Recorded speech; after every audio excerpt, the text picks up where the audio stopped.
Derot Hanouka, on a dit la semaine dernière qu'il y a une mitzvah de les poser à la porte en entrant, côté gauche, dans les 8 cm, Tefar Hasamour, Tzad Semol, dans les 8 cm à la porte, en entrant à gauche. Maintenant, il y a d'autres endroits où mettre la Hanoukia. Par exemple, si quelqu'un a une fenêtre qui donne sur le Reshut Arabim, une fenêtre qui donne sur la rue.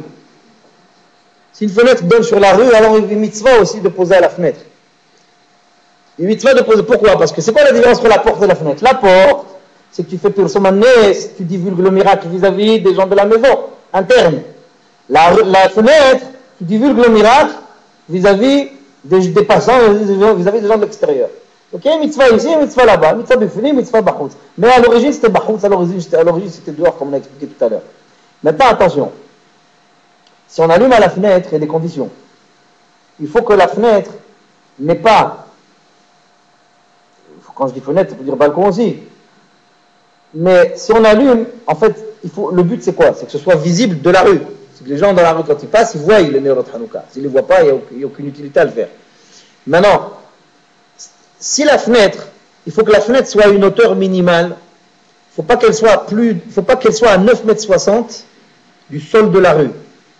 Ça veut dire généralement c'est un deuxième étage, pas plus. Troisième, je crois, même pas troisième. Je pense que c'est le deuxième maximum.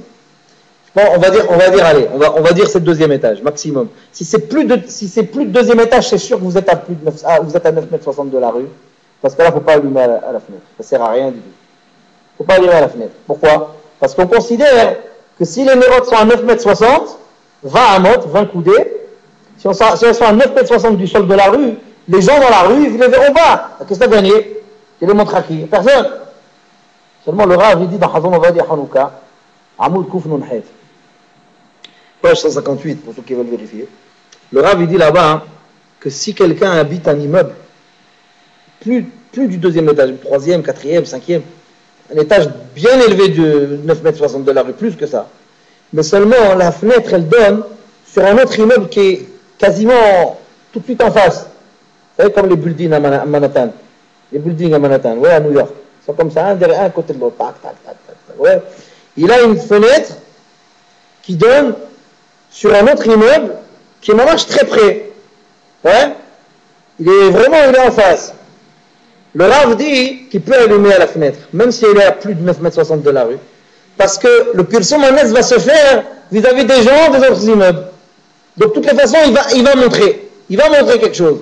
C'est pas comme quelqu'un qui habite au 5e, 6e étage d'un immeuble, et autour, il n'y a rien du tout, et les gens, ils passent dans la rue, ils voient rien du tout. Qu'est-ce qu'ils voient? Rien du tout. Les gens dans la rue, ils voient rien, et les gens autour de lui, il n'y a personne. Bah, effectivement, ça ne sert à rien. Mais, s'il habite à un étage élevé, mais que de façon quasi immédiate, en face de sa fenêtre, il y a un immeuble très proche duquel on peut voir le Nerot Hanouka qui allume à sa fenêtre, le Rav dit dans ce cas-là qu'il peut allumer. Il peut allumer à la fenêtre même si elle est très élevée. D'accord?